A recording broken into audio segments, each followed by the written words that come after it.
Hello जी, नमस्कार everyone. कैसे हैं सारे बच्चे? मानव कार्यकी का आखिरी अध्याय रासायनिक समन्वय तथा एकीकरण। आज हम इसके प्रीवियस ईयर क्वेश्चंस प्लस कुछ एडिशनल 5-6 क्वेश्चंस करेंगे। ऑल दो इससे प्रीवियस ईयर में ही काफ़ी सारे क्वेश्चंस आए हैं, तो एडिशनल बहुत कम हमने रखे हैं।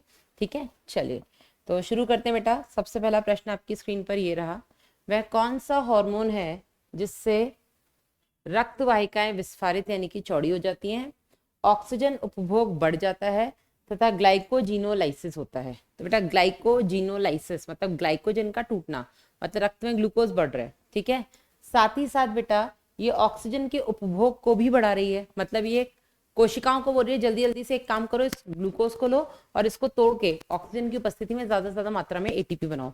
मतलब बहुत ज्यादा आपको ऊर्जा की जरूरत भी पड़ रही है और साथ ही साथ आपका ब्लड में ग्लूकोज भी बढ़ रहा है क्योंकि ग्लाइकोजन टूट रहा है। ठीक है, तो ये बेटा होता है आपका इमरजेंसी कंडीशन में, और इमरजेंसी के लिए रिस्पॉन्सिबल है आपका एड्रेनलिन। ठीक है, अब यहाँ पे आप बोलेंगे मैम ग्लूकेगॉन क्यों नहीं है? क्योंकि ग्लाइकोजिनोलाइसिस तो ग्लूकेगॉन भी कराता है, वो भी ग्लाइकोजन को तोड़ता है। लेकिन बेटा ग्लूकेगॉन कोशिकाओं द्वारा जो ग्लूकोज बना है उसके उपभोग को रोक देता है ना। ये कोशिकाओं को भी मना कर देगा, नहीं नहीं तुम इस ग्लूकोज को मत लेना, मैंने तो रक्त में बढ़ाना है।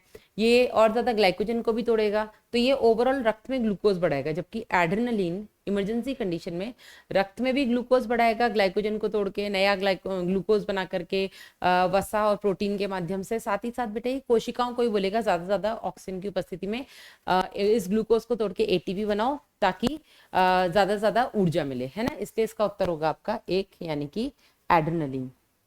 अगला, ग्लूकोज के उपापचय का नियमन करने वाला स्टेरॉइड हार्मोन कौन सा है? तो स्टेरॉइड हार्मोन बेटा, अगर हम बात करें ग्लूकोज का उपापचय कौन कौन नियमन करता है, तो आपका इंसुलिन और ग्लूकेगॉन करता है ना।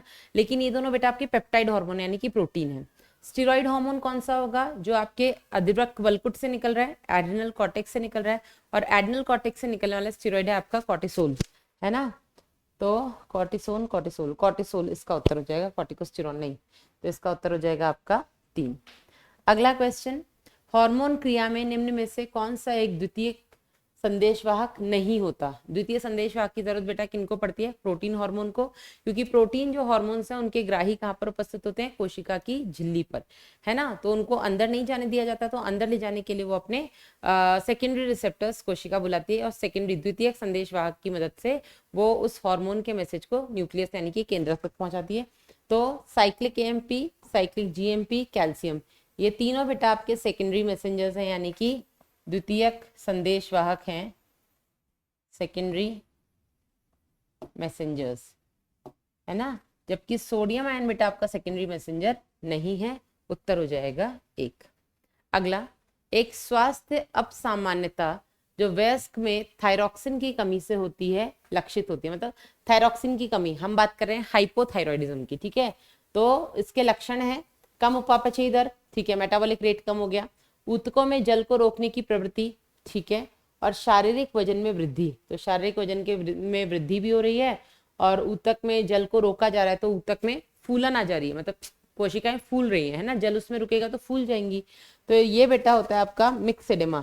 एडेमा का मतलब होता है बेटा सूजन, ठीक है, जल के भराव की वजह से कोशिकाएं सूजने लग जाती हैं। तो ये बेटा आपके लक्षण है मिक्स एडेमा। उत्तर हो जाएगा आपका 2।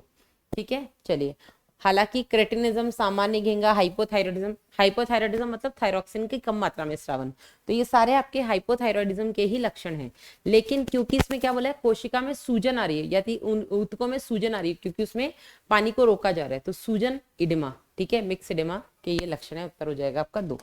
अगला, भोजन में मौजूद ऐसे विषालु साधनों जो थायरॉक्सिन के संश्लेषण में बाधा पहुंचाते हैं, ओके, थायरॉक्सिन नहीं बनने दे रहे, इसकी वजह से निम्न से क्या घटित होगा? बेटा अगर थायरॉक्सिन नहीं बनेगा तो आपको सिंपल गोइटर होगा, ठीक है, गोइटर घेंगा जिसको हम बोलते हैं ना। तो सरल गलगंड, थायरोटॉक्सिकोसिस नहीं, विषालु गलगंड नहीं, क्रेटिनिज्म नहीं। उत्तर हो जाएगा आपका 1। चलिए आगे देखते हैं। एड्रिनल वल्कुट को क्षति पहुंचने से, ठीक है, वल्कुट यानी कि बाहरी भाग को अगर क्षति पहुंचेगी तो निम्न में से किस एक के स्रावित होने पर संभवतः कोई प्रभाव नहीं पड़ेगा? तो अगर एड्रिनल वल्कुट में चोट लगी है, एड्रिनल वल्कुट ये बाहर वाला है, अंदर वाला तो ये मध्यांश है, यहाँ से निकलने वाले हार्मोन हो गए आपके कैटेकोलामीन्स, एड्रेनलिन और नॉरेड्रेनलिन। जबकि बाहर वाला बेटा जो भाग हो गया ये हो गया आपका वल्कुट, जिसमें आपकी 3 परत आ जाती है, कौन कौन सी? जोना ग्लोमेरुलोसा, जोना रेटिकुलरिस और जोना ग्लोमेरुलोसा, जोना फेसिकुलेटा और जोना रेटिकुलरिस, है ना, जहाँ से मिनरलोकॉर्टिकॉइड, ग्लूकोकॉर्टिकॉइड्स और गोनाडोकॉर्टिकॉइड्स या सेक्स कॉर्टिकॉइड्स निकलते हैं। तो अगर बलकुट को क्षति पहुंची, मतलब इस भाग को क्षति पहुंची है, तो इनमें से किसका स्रावन प्रभावित नहीं होगा? तो बेटा यहाँ से मध्यांश से निकलने वाले हॉर्मोन्स प्रभावित नहीं होंगे क्योंकि बलकुट को क्षति पहुंची है। और मध्यांश से निकलते हैं आपके एड्रेनलिन और नॉरेड्रेनलिन, कॉर्टिसोल, एल्डोस्टेरॉन और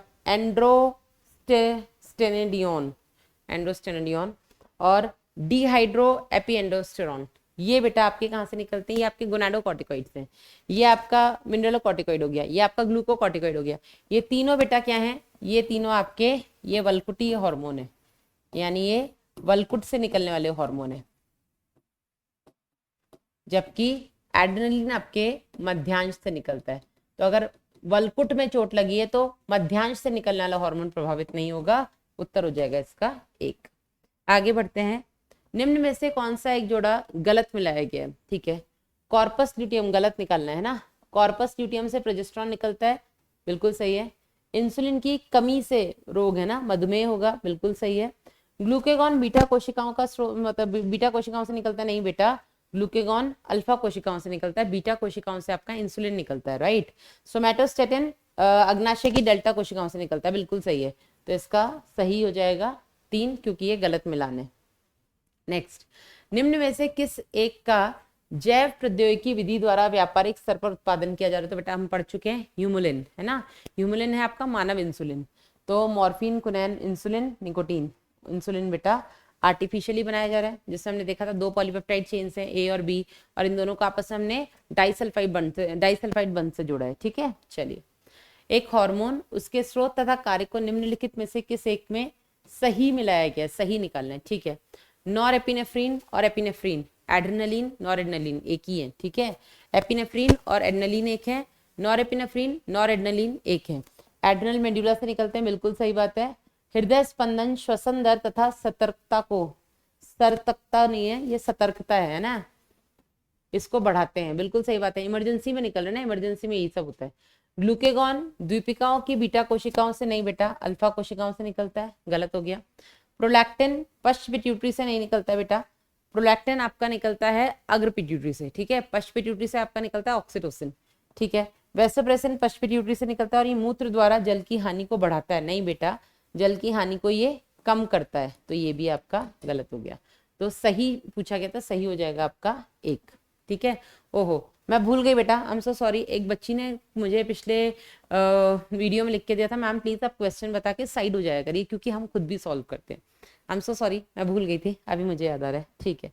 अगला क्वेश्चन है आपका, पूर्ण विकसित गर्भ तथा अपरा से निकले संकेतों से अंततः प्रसव हो जाता है, ठीक है, ठीक है, जिसके लिए किसके विमोचन की आवश्यकता होती है? ठीक है, तो प्रसव यानी कि डिलीवरी के लिए किसकी श्रावण की आवश्यकता है? तो डिलीवरी बेटा जो कराते हैं वो आपका ऑक्सीटोसिन कराता है, ठीक है। और ऑक्सीटोसिन कहाँ से निकलता है? माता की पश्च पिट्यूटरी से, ठीक है। तो ऑक्सीटोसिन की जरूरत पड़ती है माता की पिट्यूटरी से, ऑक्सीटोसिन की भ्रूण की पिट्यूटरी से जरूरत नहीं पड़ती है, अपराक्न से निकले रिलैक्सिन से, एस्ट्रोजन से नहीं। तो उत्तर हो जाएगा आपका ए, ठीक है। और दूसरी बात, रिलैक्सिन बेटा अपरा से नहीं निकलता, रिलैक्सिन आपकी ओवरी अंडाशय से निकलता है, ठीक है। नेक्स्ट, निम्नलिखित में से हार्मोनों का वह कौन सा जोड़ा है जो उन हार्मोनों का उदाहरण है जो लक्ष्य कोशिका की कोशिका झिल्ली में से होकर सरलता से पार हो जाते हैं और भीतर उस एक ग्राही के साथ बंधन बनाते हैं जो अधिकतर केंद्रक के भीतर पाए जाते हैं, ठीक है। मतलब इसका ग्राही कहाँ पर है? ग्राही है बेटा केंद्रक में। और केंद्रक में किसका ग्राही होगा? वसा व्युत्पन्न हार्मोन का होगा या प्रोटीन व्युत्पन्न का होगा? सीधी बात है मैडम, वसा व्युत्पन्न का। क्यों? क्योंकि आपकी प्लाज्मा झिल्ली किसकी बनी है? वसा फॉस्फोलिपिड की है ना। और आपका वसा वाले जो हार्मोन है वो आसानी से उसको पार कर जाएंगे, जबकि प्रोटीन हार्मोन बेटा क्योंकि जल में घुलनशील होते हैं, वसा जल में घुलनशील नहीं है, तो प्रोटीन हार्मोन आपकी प्लाज्मा झिल्ली को पार नहीं कर पाते, इसलिए उनके ग्राही कहाँ पाए जाते हैं? उनके कोशिका झिल्ली पर। यहाँ क्या बोला जा रहा है? उस हार्मोन के जोड़े को निकाल लो जो कि जिसके ग्राही अंदर केंद्रक पे उपस्थित है या कोशिका के अंदर उपस्थित है। मतलब हम वसा व्युत्पन्न हार्मोन की बात करें, हम किसकी बात करेंगे? हम यहाँ पे वसा व्युत्पन्न हार्मोन की बात करेंगे। तो वसा व्युत्पन्न हार्मोन का जोड़ा देख लो कौन सा है यहाँ पर, सोमैटोस्टेटिन और ऑक्सीटोसिन नहीं बेटा, प्रोटीन है। कॉर्टिसोल ग्लूकोकॉर्टिकॉइड है, स्टेरॉइड हो गया, टेस्टोस्टेरोन, जितने भी आपके सेक्स हार्मोन्स हैं सारे स्टेरॉइड्स हैं, ठीक है। इंसुलिन ग्लूकागॉन दोनों पेप्टाइड हार्मोन्स हैं। थायरॉक्सिन इंसुलिन ये आपका टायरोसिन डेरिवेटिव है, अमीनो एसिड टायरोसिन व्युत्पन्न है, ये आपका प्रोटीन है, तो आपका सही उत्तर हो जाएगा इसमें दूसरा, ठीक है। चलिए अगला क्वेश्चन पढ़ लेते हैं। एक गर्भवती स्त्री ने एक ऐसे बच्चे को जन्म दिया जो अल्प विकसित बुद्धि, उसकी बुद्धि कम विकसित है, मानसिक रूप से वो कमजोर है, निम्न बौद्धिक मापदंड आईक्यू उसका कम है और असामान्य उसकी त्वचा है। ऐसा किसके कारण हुआ? सीधी बात है, किसकी बात करें बेटा? ये बात कर रहे हैं क्रेटिनिज्म की, ठीक है। और क्रेटिनिज्म किसकी वजह से होता है ये बेटा? हाइपोथायरॉयडिज्म की वजह से होता है, हाइपोथायरॉयडिज्म। अब हाइपोथायरॉयडिज्म किसमें? यदि गर्भावस्था के दौरान माता में थायराइड का स्रावन कम होगा तो उसके अंदर पलने वाला जो भ्रूण है बेटा उसमें क्रेटिनिज्म देखने को मिलता है, ठीक है। तो ये पार्स सिस्टालिस द्वारा अतिस्रावन नहीं बेटा, आहार में आयोडीन की कमी, ठीक है। वृद्धि हार्मोन का अल्प मात्रा में स्रावन नहीं, थायराइड ग्रंथि का कैंसर, इसका सही उत्तर हो जाएगा आपका 2, ठीक है। अगला क्वेश्चन देख लो बेटा। अगला क्वेश्चन है आपका, अंतःस्रावी तंत्र के संदर्भ में निम्न कथनों में से कौन सा कथन सही है? सही कथन का बेटा आपको चयन करना है। तो यहाँ पे निर्मोचक और संदमक दोनों प्रकार के हार्मोन पिट्यूटरी ग्रंथि द्वारा उत्पन्न होते हैं। नहीं बेटा, ये आपके हाइपोथैलेमस द्वारा उत्पन्न होते हैं। किसके? हाइपोथैलेमस के द्वारा उत्पन्न होते हैं, ठीक है। आगे तो ये गलत हो गया। एडिनो हाइपोफाइसिस यानी कि अग्र पीयूष ग्रंथि हाइपोथैलेमस से प्रत्यक्ष रूप में तंत्रिकीय नियमन के अंतर नहीं, एडिनो हाइपोफाइसिस बेटा यहाँ पे तंत्रिकीय नियमन नहीं होता, तंत्रिकीय नियमन होता है आपके एडिनो हाइपोफाइसिस और न्यूरो हाइपोफाइसिस जो कि आपका पोस्टीरियर पिट्यूटरी है ना। ये खुद से तो कोई हार्मोन बनाता नहीं है, ये हाइपोथैलेमस के द्वारा बनाए गए जो हार्मोन्स होते हैं ऑक्सीटोसिन और वेसोप्रेसिन उसका संग्रहण करता है और जरूरत पड़ने पर उनको रिलीज कर देता है, ठीक है। अच्छा, और मैं एक चीज बता दूं, जो लोग बोलते हैं ना कि मैडम आप साइड हो जाया करिए, क्वेश्चन हमें पढ़ने दिया कीजिए, तो उनको बेटा मैं बोलना चाहूंगी, जैसे मैं क्वेश्चन निकालती हूँ और मैं साइड होती हूँ ना, आप उस टाइम पे वीडियो को पॉज कर लिया करो, आप खुद से अपना आंसर लगा लिया करो, उसके बाद आप वीडियो चलाया करो ये देखने के लिए कि सही है कि नहीं, ठीक है। चलिए, तो न्यूरो हाइपोफाइसिस बेटा डायरेक्ट कंट्रोल में होता है आपके हाइपोथैलेमस के। एडिनो हाइपोफाइसिस तो अपने हार्मोन स्वयं बनाता है, तो ये भी गलत हो गया। शरीर के कुछ अंग जैसे कि जठरांत्र, ठीक है, हृदय, वृक्क और यकृत किसी भी हार्मोन का उत्पन्न नहीं करते। नहीं बेटा, ये सब हार्मोन उत्पन्न करते हैं और हम पढ़ चुके हैं इनके बारे में, है ना। नहीं, पढ़ लेंगे इनके बारे में, एनसीईआरटी में तो पढ़ा होगा तुमने। शरीर द्वारा, हमें क्या चुनना है? सही कथन चुनना है ना, सारी ही गलत है, ठीक है। शरीर द्वारा सूक्ष्म मात्रा में उत्पन्न होने वाले गैर पोषक रसायन जो अंतर कोशिकीय संदेशवाहक के रूप में कार्य करते हैं हार्मोन कहलाते हैं। बिल्कुल सही है, ये बेटा हार्मोन की परिभाषा है, ठीक है। बहुत थोड़ी सी मात्रा में बनते हैं, इनसे किसी तरीके का पोषण नहीं मिलता और ये एक तरीके से कोशिकाओं के मध्य संदेशवाहक मैसेंजर का काम करते हैं, मैसेज को एक जगह से दूसरी जगह लेकर के जाते हैं। अगला क्वेश्चन, निम्न में से किसके द्वारा दूरस्थ संवलित नलिका में सोडियम का पुनरावशोषण बढ़ जाता है? तो बेटा सोडियम आयन का ये तो हम उत्सर्जन वाले अध्याय में भी पढ़ चुके हैं ना, कि सोडियम का पुनरावशोषण आपके डीसीटी भाग में, ये आपका डीसीटी भाग है ना, यहाँ पे आपको अगर सोडियम आयन का पुनरावशोषण करना है, पीछे पीछे जल भी आएगा, तो बेटा ये पुनरावशोषण कौन कराता है? आपका एल्डोस्टेरॉन, ठीक है। हमने रास मैकेनिज्म पढ़ा था, हाँ जी या नहीं जी? रेनिन एंजियोटेंसिन एल्डोस्टेरॉन सिस्टम, इसमें आपका रेनिन एंजियोटेंसिनोजन को एंजियोटेंसिन 1 में कन्वर्ट कर रहा था। एंजियोटेंसिनोजन का स्रोत था आपका यकृत, ठीक है। रेनिन का स्रोत थे आपके वृक्क में पाई जाने वाली जेजी कोशिकाएं। ये एंजियोटेंसिन 1 जो कि रक्त में बना है, ये आपके फेफड़ों में जाके एस एंजियोटेंसिन कन्वर्टिंग एंजाइम की उपस्थिति में ये एंजियोटेंसिन 2 बनाते हैं। और एंजियोटेंसिन 2 क्या करते हैं बेटा? एक तो ये वाहिनी संकुचन करते हैं जिसके चलते बीपी बढ़ जाता है। दूसरा बेटा ये क्या करते हैं? ये आपके डीसीटी भाग में पुनः अवशोषण बढ़ा देते हैं जल का, ठीक है। नेक्स्ट बेटा ये क्या करते हैं? ये आपके एल्डोस्टेरॉन को मतलब स्टिमुलेट करते हैं। एक मिनट रुको, ये क्या करते हैं आपका? हाँ, ब्लड वेसल्स को, रक्त वाहिनियों को संकुचन करते हैं। साथ ही साथ बेटा ये एंजियोटेंसिन 2 क्या करता है? आपके अधिवृक्क ग्रंथि वल्कुट भाग से एल्डोस्टेरॉन का स्रावन कराता है, जो कि आपके डीसीटी भाग से सोडियम आयन का पुनरावशोषण कराता है। सोडियम आता है, पीछे पीछे पानी भी आ जाता है, ठीक है, बीपी बढ़ता है। ठीक है, चलिए तो एल्डोस्टेरॉन के स्तर के बढ़ने से, तो दूरस्थ सम्मिलित नलिका में सोडियम आयन का पुनर्अवशोषण, हाँ एल्डोस्टेरॉन के बढ़ने से होगा। एंटी डायरेटिक हार्मोन के स्तर के बढ़ने से नहीं, एंटी डायरेटिक हार्मोन तो बेटा जल का पुनर्अवशोषण कराएगा, ठीक है, सोडियम का भी करा देता है लेकिन मेन जल का कराता है।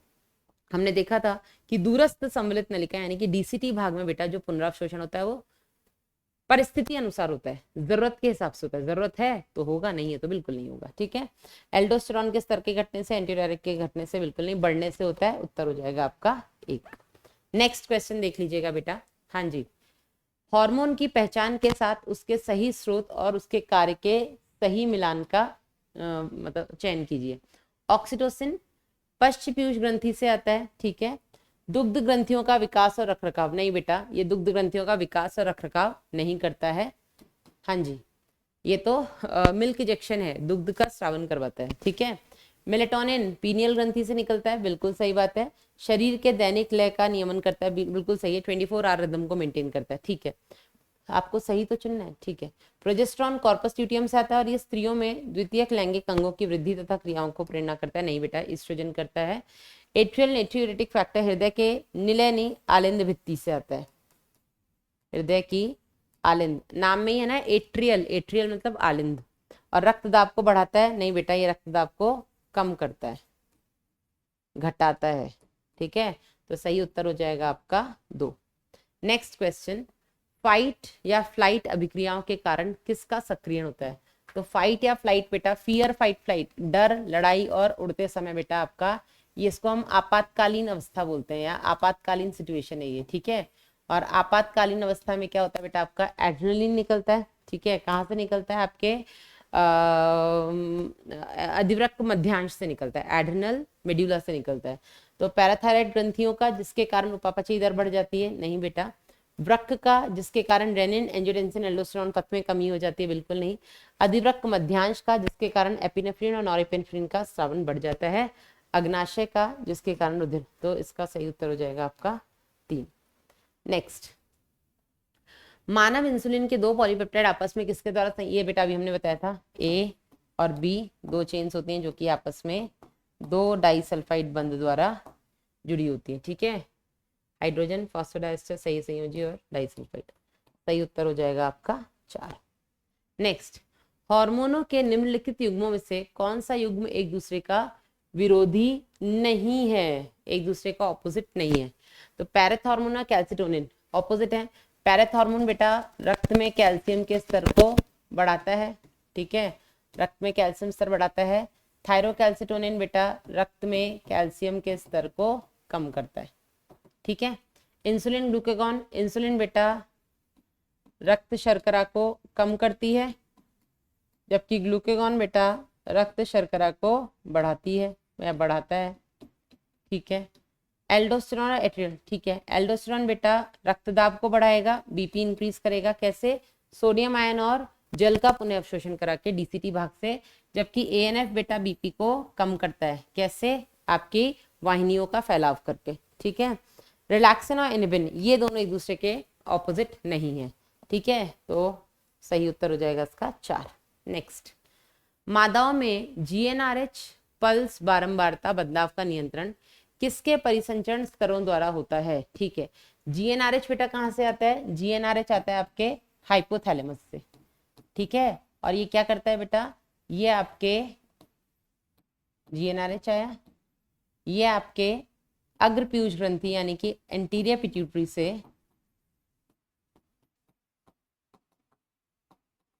एलएच और एफएसएच का स्रावन कराता है, ठीक है। ये बेटा नर और मादा दोनों में ही एलएच को हम आईसीएसएच भी बोलते हैं, जो कि नर के अंदर टेस्टीज यानी कि वृषण के अंदर उपस्थित जो आपकी लेडिक कोशिकाएं हैं उनको उद्दीपित करते हैं कि एंड्रोजेंस निकालो, नर जनन हार्मोन्स निकालो। वहीं बेटा एफएसएच क्या करता है, वहां पे स्पर्मेटोजेनेसिस करवाता है, शुक्राणु निर्माण। मादाओं के केस में बेटा एलएच का अचानक से बढ़ना क्या करता है, ओव्यूलेशन अंडोत्सर्ग करवाता है। वहीं एफएसएच क्या करता है बेटा, एफएसएच ग्राफियन पुटिका का निर्माण करवाता है, ठीक है। अब यहाँ बेटा जब ये दोनों काम करेंगे तो मादाओं की हम बात करें, मादाओं में पूछा है ना, ठीक है, मादाओं में पूछा है, तो मादाओं में बेटा इन सब के चलते अंडोत्सर्ग होगा, अंडोत्सर्ग के बाद कॉर्पस ल्यूटियम बनेगा, तो कॉर्पस ल्यूटियम क्या करेगा, प्रोजेस्टेरॉन का स्रावन कराएगा, ठीक है। वहीं बेटा जो FSH जो ग्राफिन पुटिका बनी है वहां पे जो पुटिकी कोशिकाएं वो क्या कर रही हैं, एस्ट्रोजन का स्रावन कर रही हैं। ठीक है, तो एस्ट्रोजन और प्रोजेस्टेरॉन का स्रावन बेटा क्या करेगा, ये आपके हाइपोथैलेमस और एंटीरियर पिट्यूटरी को निगेटिव फीडबैक देगा कि बस करो। जब तक प्रोजेस्टेरॉन और एस्ट्रोजन का स्तर बढ़ा हुआ है तब तक अगली जो आपकी मेंस्ट्रुअल साइकिल है वो शुरू नहीं होती है। ठीक है, क्योंकि इन दोनों का स्तर बढ़ा है, दोनों ने निगेटिव फीडबैक दिया हुआ है। अगर प्रेगनेंसी हो गई, मतलब अगर फर्टिलाइजेशन हो गया, एग और स्पर्म का, अंडाणु शुक्राणु का निषेचन हो गया, तो प्रेगनेंसी कंसीव मतलब गर्भधारण हो जाएगा। गर्भधारण होगा तो बेटा दोनों का लेवल बढ़ा हुआ रहेगा, दोनों का लेवल बढ़ा रहेगा, ऊपर निगेटिव फीडबैक जाएगा, तो अगली साइकिल तब तक स्टार्ट नहीं होगी। ऐसा ही तो होता है।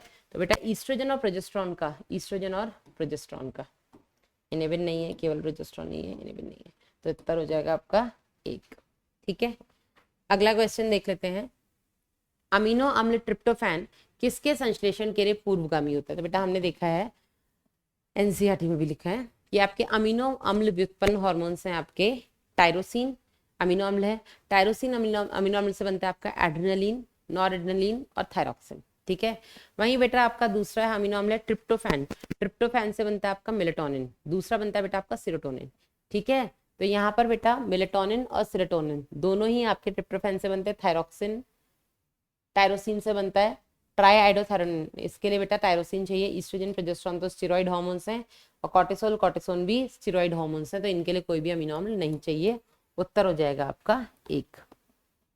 अगला, जनन के लिए आवश्यक हाइपोथैलेमिक हार्मोन GnRH किस पर कार्य करता है? तो बेटा अभी हमने पीछे देखा था कि GnRH किस पर काम कर रहा है, GnRH काम कर रहा है आपकी अग्रपीयूष ग्रंथि पर, LH और FSH का स्रावन करवा रहा है। ठीक है, तो ये आ गया क्वेश्चन। तो GnRH बेटा अग्रपीयूष ग्रंथि पर काम करता है, LH और FSH के स्रावन को उद्दीपित करता है। पश्च पीयूष ग्रंथि पर बेटा कोई भी रिलीजिंग या इनहिबिटिंग हार्मोन काम नहीं करता है, तो ये तो दोनों को ऐसे ही गलत हो गए। अग्रपीयूष ग्रंथि पर LH और ऑक्सीटोसिन, ऑक्सीटोसिन बेटा पश्चपीयूष ग्रंथि से निकलता है, जरूरत पड़ने पर बनता हाइपोथैलेमस में ही है। ठीक है, तो सही उत्तर हो जाएगा आपका 1। नेक्स्ट, मानव शरीर में कौन सी अंतःस्रावी ग्रंथि अस्थाई है? मतलब कौन सी अंतःस्रावी ग्रंथि टेम्पररी है, जो कि कुछ समय के लिए बनती है? तो बेटा आपका कॉर्पस ल्यूटियम हो गया, आपका थाइमस ग्रंथि हो गई, ये दोनों अस्थाई ग्रंथि हैं। ठीक है, कॉर्पस ल्यूटियम ये केवल अंडोत्सर्ग के बाद बनती है, अगर निषेचन हो गया तो बनी रहेगी, निषेचन नहीं हुआ तो बेटा ये वापस से डिजेनरेट हो जाएगी, नष्ट हो जाएगी। ठीक है, कॉर्पस एल्बिगन का निर्माण कर लेगी। तो इसका उत्तर हो जाएगा आपका 2। कॉर्पस एलेटम ये कॉकरोच में पाई जाती है बेटा। पीनियल ग्रंथि स्थायी ग्रंथि है। चलिए आगे, रक्तदाब या आयतन में कमी के कारण किसका मोचन होगा? तो ये तो बेटा हमने उत्सर्जन में बहुत डिटेल में पढ़ा है ना। अगर आपका रक्तदाब कम है, आपका ब्लड प्रेशर कम है, तो बेटा क्या होगा, आपका GFR भी कम होगा। गुच्छीय निस्यंदन दर, गुच्छीय निस्यंदन दर कम होगा तो बेटा आपका जेजी सेल से क्या निकलेगा, जेजी सेल से ये उद्दीपित हो जाएंगी और इससे निकलेगा आपका रेनिन। ठीक है, एक बार बेटा रेनिन निकला तो रेनिन क्या करेगा, ये आपका एंजियोटेंसिनोजन मतलब एंजियोटेंसिन बनवाएगा, एंजियोटेंसिन 2, और साथ ही साथ बेटा ये आपका एल्डोस्टेरॉन बनवाएगा। ठीक है, वहीं दूसरी तरफ अगर बीपी कम है, GFR कम है, तो यहाँ पे एक तरफ तो इसने जेजी सेल्स को स्टिमुलेट कर दिया, दूसरी तरफ बेटा ये क्या करेगा, ये आपके हाइपोथैलेमस को बोलेगा भैया देखो दाब कम हो रहा है, निस्यंदन अब कम बन रहा है, तो हाइपोथैलेमस क्या करेगा, ये पोस्टीरियर पिट्यूटरी से यानी कि पश्च पिट्यूटरी से जो इसका हार्मोन है वहाँ पे ADH जिसको हम वैसोप्रेसिन भी बोलते हैं, उसका स्रावन करवाएगा। ठीक है, तो देख लो किसका मोचन नहीं होगा, कौन नहीं मोचन होगा? तो बेटा ANF का मोचन नहीं होगा। ये कब मोचन होता है, जब बीपी बहुत ज्यादा बढ़ जाता है। ठीक है, बीपी बढ़ने पर बेटा इसका मोचन होता है। एल्डोस्टेरॉन, ADH और रेनिन ये सब का मोचन होगा। तो सही उत्तर हो जाएगा आपका 1, किसका मोचन नहीं होगा। ठीक है, चलिए, वयस्कों में वृद्धि हार्मोन का अतिस्रावन उनकी लंबाई नहीं बढ़ाता, क्यों? ये बेटा हमने पढ़ा था जब हमने ऊतक वाला अध्याय पढ़ा था कि यहाँ पर बेटा ये जो एपिफाइसिस होता है, ये डायाफाइसिस हो गया, ये एपिफाइसिस होता है, ये बीच में मेटाफाइजल रीजन होता है। तो यहाँ पे बेटा ये जो एपिफाइजल प्लेट होती है, एक उम्र के बाद ये एपिफाइजल प्लेट जो होती है बेटा वो पूरी तरह से गायब हो जाती है, बंद हो जाती है। तो यहाँ पर कोई भी ऑस्टियोब्लास्टिक एक्टिविटी नहीं होती है, जिसके चलते अस्थि की जो लंबाई है वो बेटा नहीं बढ़ती है। तो इसके बाद आपकी केवल अस्थियों की चौड़ाई बढ़ सकती है, लंबाई नहीं। इसीलिए मैंने कहा था इन लोगों के झांसे मत आना जो कहते हैं कि अच्छा 28 साल के हो गए हो, हाइट नहीं बढ़ी तुम्हारी, एक काम करो हमारे पास आओ, हमारी दवाई खा लो। तो बेटा वो दवाइयाँ कुछ काम नहीं करेंगी, है ना, वो केवल आपकी चौड़ाई बढ़ाएंगी, अस्थियों की लंबाई नहीं बढ़ा सकती। तो किशोरावस्था के पश्चात एपिफाइजल प्लेट बंद हो जाती है, ठीक है, सही बात है। वयस्कों में अस्थियां वृद्धि हार्मोन के प्रति संवेदनशीलता खो देती हैं। जन्म के पश्चात पेशी तंतु में वृद्धि नहीं होती, पेशी से यहाँ पे कोई लेना देना नहीं है, हमें तो हाइट बढ़ानी है ना, हाइट में आपकी बोन्स का रोल है। वयस्कों में वृद्धि हार्मोन निष्क्रिय हो जाता है, गलत। तो सही उत्तर हो जाएगा आपका एक, वृद्धि हार्मोन तो आता है लेकिन वो अस्थियों में जो एपिफाइजल प्लेट है उस पर काम नहीं कर पाता, क्योंकि एपिफाइजल प्लेट तो बंद हो चुकी है। निम्नलिखित में से किस हार्मोन की अस्थि सुशिरता में मुख्य भूमिका? अस्थि सुशिरता मतलब ऑस्टियोपोरोसिस, ऑस्टियो मतलब हो गया बेटा आपकी अस्थि, और पोरोसिस मतलब अंदर से खोखला होना, पोरोसिस मतलब खोखला, अंदर पोर्स बन जाना, खोखलापन आ जाना, ठीक है। तो ऑस्टियोपोरोसिस बेटा हमने बताया था, गमन एवं संचलन में भी पढ़ा है, ठीक है। इसमें बेटा हमने क्या देखा है, ऑस्टियोपोरोसिस में क्या होता है, आपकी जो अस्थियां होती हैं अंदर से खोखली हो जाती हैं। अक्सर बेटा ये एस्ट्रोजन की कमी से होता है मादाओं में, मीनोपॉज के बाद, है ना, एस्ट्रोजन कम होगा मीनोपॉज के बाद, जब उनमें मेंस्ट्रुअल साइकिल आनी बेटा बंद हो जाती है तो उनमें एस्ट्रोजन की कमी हो जाती है, जिसके चलते बेटा क्या होगा, अस्थियां अंदर से खोखली हो जाएंगी, कैल्शियम रिजॉर्व होने लग जाता है आपकी अस्थियों से, ठीक है। दूसरा बेटा जो आपका पैरेथ हार्मोन होता है, पैरेथ हार्मोन जिसको कि हम कोलिप्स हार्मोन भी बोलते हैं, ये बेटा क्या करता है, ये अस्थि से कैल्शियम आयन को रक्त में लेकर के आ जाता है, ठीक है, जिसकी वजह से रक्त में कैल्शियम आयन बढ़ जाता है और अस्थियों में खोखलापन आ जाता है ना। तो पैरेथ हार्मोन और एस्ट्रोजन, पैराथायराइड हार्मोन और प्रोलैक्टिन नहीं होता है, एस्ट्रोजन एल्डोस्टेरोन और प्रोलैक्टिन दोनों ही नहीं है, एस्ट्रोजन और पैराथायराइड हार्मोन बिल्कुल सही है, प्रोजेस्टेरोन का इसमें रोल नहीं होता है। उत्तर हो जाएगा आपका 3। चलिए अगला क्वेश्चन देखते हैं, निम्न में से कौन सा हार्मोन अमीनो अम्ल से व्युत्पन्न होता है?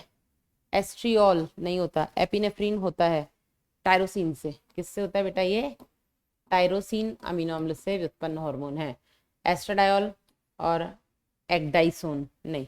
तो आपका सही उत्तर हो जाएगा टायरोसिन। टायरोसिन हो गया, सॉरी एपिनेफ्रीन हो गया आपका, नॉर एपिनेफ्रीन हो गया, और आपका मेलेटोनिन हो गया, सेरोटोनिन। ये मेलेटोनिन, एपिनेफ्रीन, नॉर एपिनेफ्रीन 3 ऐसे हार्मोन है जो कि आपके, थायरोक्सिन 4 ऐसे हैं जो कि आपके अमीनो अम्ल से व्युत्पन्न है।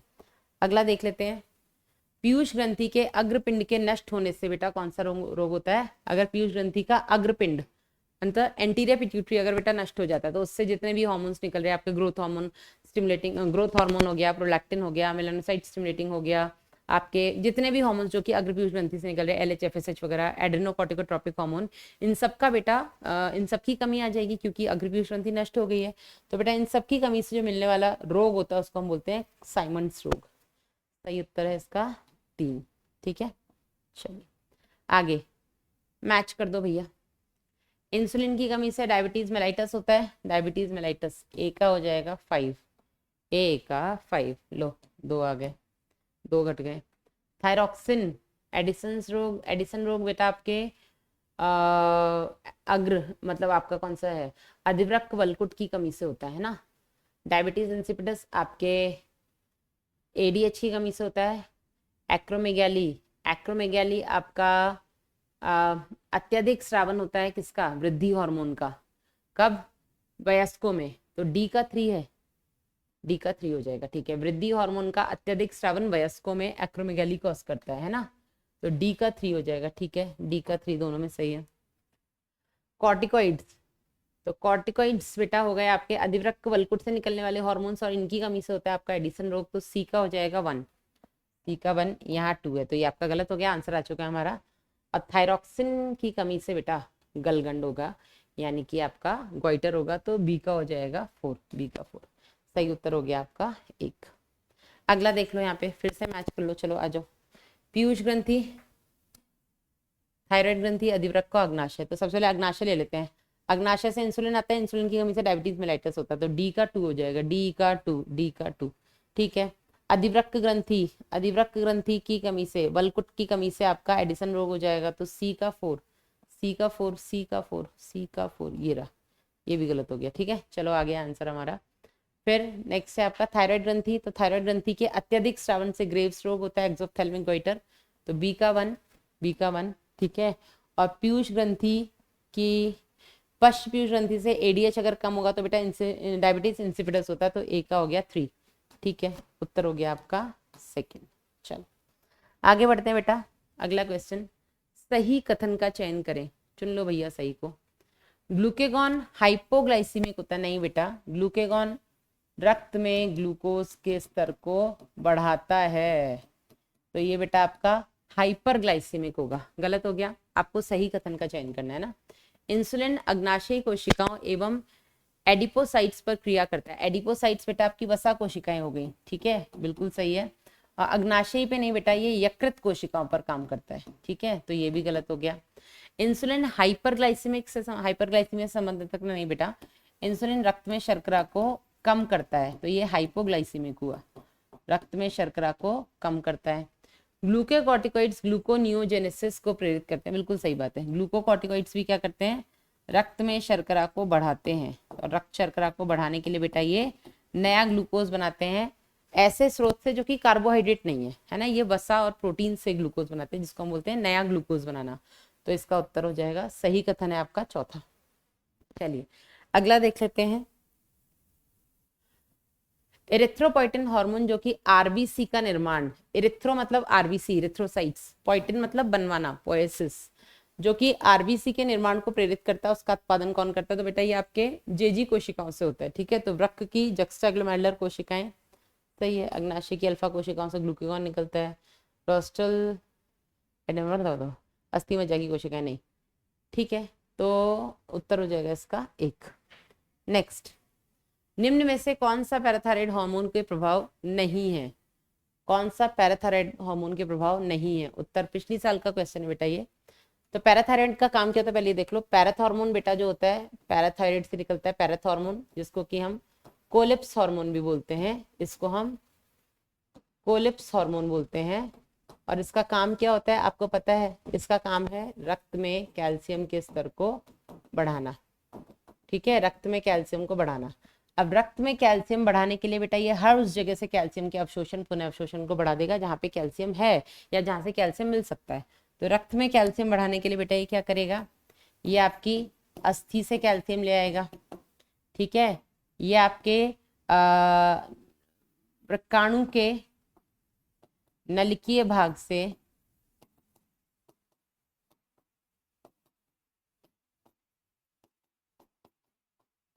कैल्शियम का पुनः अवशोषण बढ़ा देगा। ठीक है, वहीं बेटा ये आपकी छोटी आंत से, छोटी आंत में कैल्शियम अवशोषण को बढ़ा देगा। ठीक है, कैल्शियम अवशोषण को बढ़ा देगा। तो हर तरीके से बेटा ये रक्त में कैल्शियम बढ़ाएगा। तो सही कौन सा इसका प्रभाव नहीं है। अस्थि पुनः अवशोषण क्रिया को उद्दीपित करना, ये तो करता है। यहाँ पे पूछा कौन सा इसका प्रभाव नहीं है। ठीक है, तो ये तो करेगा। रक्त में कैल्शियम के स्तर को कम करना, नहीं बेटा, ये रक्त में कैल्शियम को बढ़ाता है, तो ये नहीं करता है। ये वृक्क नलिकाओं द्वारा कैल्शियम का पुनः अवशोषण ये तो करवाएगा। पचित भोजन से कैल्शियम के अवशोषण को कम करना, नहीं बेटा, ये पचित भोजन से भी कैल्शियम का अवशोषण बढ़ाता है। और कार्बोहाइड्रेट के उपापचय को बढ़ाना, तो कार्बोहाइड्रेट मेटाबॉलिज्म में इसका रोल नहीं होता है। तो कौन सा इसका प्रभाव नहीं है, बी, डी और ई। ये लो, केवल B, D, E, A C V. उत्तर हो जाएगा आपका 1। ठीक है, अब बेटा कुछ additional questions. Steroid hormones, steroids वसा व्युत्पन्न हार्मोन्स होते हैं, केवल कोशिका सतह पर ग्राही होते हैं। गलत। स्टेरॉइड हार्मोन्स क्योंकि वसा व्युत्पन्न है तो बेटा ये आसानी से कोशिका झिल्ली को पार कर जाते हैं। तो इनके ग्राही बेटा जो होते हैं कोशिका पर ग्राही होते हैं बेटा प्रोटीन हार्मोन के होते हैं या प्रोटीन व्युत्पन्न हार्मोन के होते हैं। ठीक है, कहाँ पर, आपके कोशिका झिल्ली पर। लाइपोफोबिक होते हैं, लाइपो मतलब वसा और फोबिया मतलब बेटा डर। तो ये वसा से क्यों डरेंगे, ये तो खुद ही वसा व्युत्पन्न है, तो ये वसा से भी नहीं डरते हैं, ये जल से डरते हैं ना, जल विरागी होते हैं। रिसेप्टर केंद्रक के अंदर स्थित होते हैं। ठीक है, तो आपके स्टेरॉइड हार्मोन के रिसेप्टर्स केंद्रक के अंदर अधिकांश होते हैं, वैसे साइटोप्लाज्म में हो सकते हैं, कहीं भी हो सकते हैं, कोशिका झिल्ली पर नहीं होंगे, कोशिका के अंदर ही होंगे, ज्यादातर केंद्रक के अंदर होते हैं। ठीक है, केवल एड्रिनल कॉर्टेक्स द्वारा बनाए जाते हैं, नहीं बेटा, एड्रिनल कॉर्टेक्स के अलावा जो आपके गोनाड्स हैं, वृषण और अंडाशय, वहां पे भी बेटा आपके स्टेरॉइड हार्मोन्स ही बनते हैं, तो इसका सही उत्तर हो जाएगा आपका 3। नेक्स्ट है बेटा आपका पीनियल ग्रंथि किससे संबंधित नहीं है। पीनियल ग्रंथि का काम होता है बेटा आपका 24 घंटे की जो लय होती है दिन की, उसको बनाए रखना। उसके अलावा बेटा ये आपके उपापचयन में बहुत इंपॉर्टेंट रोल प्ले करता है। फीमेल से मेंस्ट्रुअल साइकिल को भी रेगुलेट करता है। डिफेंस में, है ना, आपके बीमारियों से लड़ने की क्षमता में भी थोड़ा बहुत मदद करता है। तो ये शारीरिक तापक्रम मेंटेन करता है, ठीक है। रक्षात्मक, डिफेंस में हेल्प करता है। उपापचयन में हेल्प करता है। वृक्क के कार्य में बेटा आपके पीनियल ग्लैंड का कोई भी रोल नहीं है। तो कौन से संबंधित नहीं है आपका, वृक्क के कार्य पीनियल ग्रंथि से संबंधित नहीं है। नेक्स्ट हो गया आपका कौन सा हाइपोफाइजिल हार्मोन वृक्क की दूरस्थ नलिकाओं से वैद्युत अपघट्य तथा पानी का पुनरावशोषण प्रेरित करते हैं। हाइपोफाइजिल हार्मोन पूछा है। हाइपोफाइजिल मतलब जो कि आपके हाइपो मतलब हाइपोथैलेमस और फाइजिल मतलब आपकी पीयूष ग्रंथि, इससे संबंधित है। तो बेटा इससे संबंधित है आपका एडीएच, जिसको कि हम वैसोप्रेसिन भी बोलते हैं, ठीक है। ऑक्सीटोसिन आपके बच्चे के जन्म से संबंधित है, दुग्ध स्रावण से संबंधित है। एल्डोस्टेरॉन का इससे कोई लेना देना नहीं है। ये हाँ, ये भी सोडियम आयन और जल यानी कि वैद्युत अपघट्य और जल का पुनर्शोषण तो कराता है, लेकिन बेटा ये हाइपोफाइजिल हार्मोन नहीं है, ठीक है। ये आपके हाइपोथैलेमस और पीयूष से संबंध नहीं रखता। कॉर्टिसोल तो बेटा आपके ग्लूकोज उपापचयन से संबंधित है। वैसोप्रेसिन इसका सही उत्तर हो जाएगा 4, ठीक है। नेक्स्ट, निम्न में से कौन सा हार्मोन रक्त में मुक्त होकर के शरीर के संपूर्ण प्रतिरक्षा तंत्र पर अपने प्रभाव को प्रदर्शित करता है। तो बेटा आपका थाइमस ग्रंथि है। थाइमस ग्रंथि से निकलने वाला हार्मोन होता है आपका थाइमोसिन, है ना। तो कॉर्टिसोल, एल्डोस्टेरॉन, थाइमोसिन, एचडीएच। तो आपके एक थाइमस ग्रंथि से निकलता है आपका थाइमोसिन। थाइमस ग्रंथि बेटा प्रतिरक्षा तंत्र बनाने में मुख्य भूमिका निभाती है। और आपने पढ़ा होगा कि थाइमस ग्रंथि बेटा बढ़ती उम्र के साथ किशोरावस्था में बेटा धीरे धीरे इसका जो आकार है वो घटना शुरू हो जाता है। इसीलिए जो इम्यूनिटी बनती है बेटा वो आपकी बचपन में बनती है, ठीक है। किशोरावस्था में इंसान ज्यादा बीमार होता है, जल्दी ठीक नहीं होता है। उत्तर हो जाएगा इसका 3। ऑल्दो बहुत से और भी कारण है जो कि आपके इम्यून सिस्टम को मेंटेन करते हैं, पर ये भी एक कारण है, ठीक है। नेक्स्ट, जब किसी एक व्यक्ति के हृदय में एड्रेनलिन की उपयुक्त सांद्रता को अंतःक्षेपित यानी कि इंजेक्ट किया जाता है तो क्या प्रदर्शन। एड्रेनलिन बेटा आपका इमरजेंसी हार्मोन है। इमरजेंसी में आपके साथ क्या क्या होगा। इमरजेंसी में आपके साथ बेटा आपका बीपी बढ़ेगा, आपकी रेस्पिरेटरी रेट यानी कि श्वसन दर बढ़ेगा, आपका आंखें फटी प्यूपिल, है ना, पुतली बेटा डायलेट होती है, फैलती है। ये सब इमरजेंसी में। रोंगटे खड़े हो जाना, आपका मुंह सूखना, मतलब पाचन संबंधी जितनी भी ग्रंथियां वो उसका स्रावन कम हो जाता है। तो इमरजेंसी में क्या होगा, जैसे आप एड्रेनलिन लगाओगे हृदय दर घटेगी नहीं बेटा, हृदय दर बढ़ती है। तो पहले हृदय दर बढ़ जाती है फिर सामान्य हो जाती है, ठीक है। हृदय दर की धड़कन की दर लगातार लगातार नहीं बढ़ती है बेटा, एक समय तक बढ़ती है फिर वो नॉर्मल हो जाती है। मृत्यु तो नहीं होगी, ठीक है। तो उत्तर हो जाएगा 2।